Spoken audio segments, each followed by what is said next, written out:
بسم اللہ الرحمن الرحیم جی بالکل نہیں، یہ آئے روز جس طرح جو ہے نا جوائنٹ عوامی ایکشن کمیٹی جو ہے نا وہ آئے روز جو ہڑتال کرتی ہے یا مختلف ایشوز کو اٹھاتی ہے، بیسکلی ان کا کوئی پراپر کوئی ایسا ایجنڈا نہیں ہے جس کو ہم کہیں کہ یہ ایک عوامی ایجنڈا ہو۔ ان کا اپنا مفاد ہوتا ہے اور عام جو عوام ہیں ان کو جو ہے نا ڈسٹرب کرنا، ان کے کاروبار کو، ان کے ماحول کو ڈسٹرب کرنے والی بات ہے۔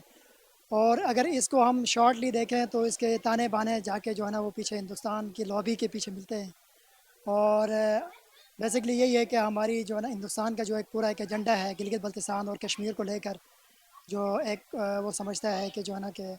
آرمی کے اوپر کسی بھی طریقے سے جو ہے نا اس کا پریشر ڈالا جائے، تو ان کے مختلف جو ہے نا ایجنڈے ہوتے ہیں۔ تو عام آدمی کو جو ہے نا وہ اس طرح جو ہے نا کیچ کرتے ہیں، اور آئے روز جو ہے نا ہڑتال کرنا یہ بالکل جو ہے نا ٹھیک نہیں ہے، لہٰذا یہ جو ہے نا ان کو نہیں کرنا چاہیے، بند کرنا چاہیے۔ ان کا آپ کا سوال ہی سب سے بڑی جواب ہے اس کا کہ اس کو کہتے ہیں JEC، جوائنٹ ایکشن کمیٹی۔ ٹھیک ہے، یہ بنوائی کس نے؟ یہ 110% اس میں انڈین لابی ہے، جو یہ چاہتے ہیں کہ اب ان کو پتہ ہے کہ فیلڈ مارشل عاصم منیر کی زبردست فوٹنگ ہو گئی ہے،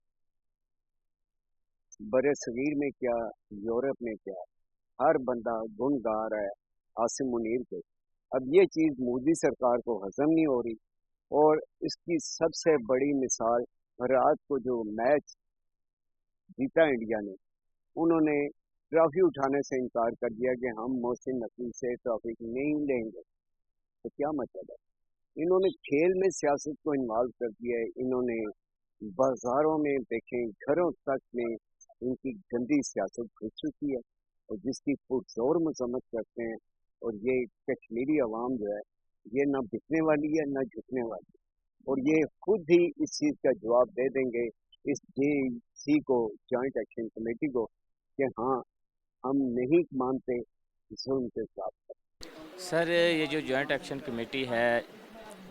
اس نے سب سے پہلے تو کشمیری عوام کے حقوق پہ ڈاکہ ڈالا ہوا ہے، کیونکہ ایک تاجر جو دکان کھول کے بیٹھا ہے اس سے زبردستی دکانیں بند کرائی جا رہی ہے کہ اب دکانیں بند کریں، جو کہ اس کا معاشی قتل ہے۔ اور دوسری چیز یہ ہے کہ یہ کوئی بھی کمیٹی فیصلہ نہیں کر سکتی کہ کشمیر نے کس کا ساتھ دینا ہے۔ یہ فیصلہ کرے گی تو کشمیری عوام کرے گی، ان کی قیادت کرے گی کہ کشمیر نے کس کا ساتھ دینا، اور کشمیر پاکستان کی شارک ہے، تھی اور رہے گی، اور انشاءاللہ کشمیر بنے گا پاکستان۔ اور یہ جتنی بھی یہ کمیٹیاں بنتی ہیں ان کی فنڈنگ انڈیا سے ہوتی ہے۔ ہمیشہ آپ کو پتہ ہے کہ انڈیا ہمیشہ سے خلاف ہے، خاص طور پہ کشمیر کے اوپر جو ان کا ایک موقف ہے کہ وہ کشمیر کے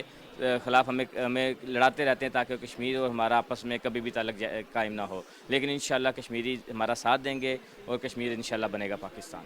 یہ جو کشمیر میں چھوٹی چھوٹی اب کمیٹیاں بن گئی ہیں، یہ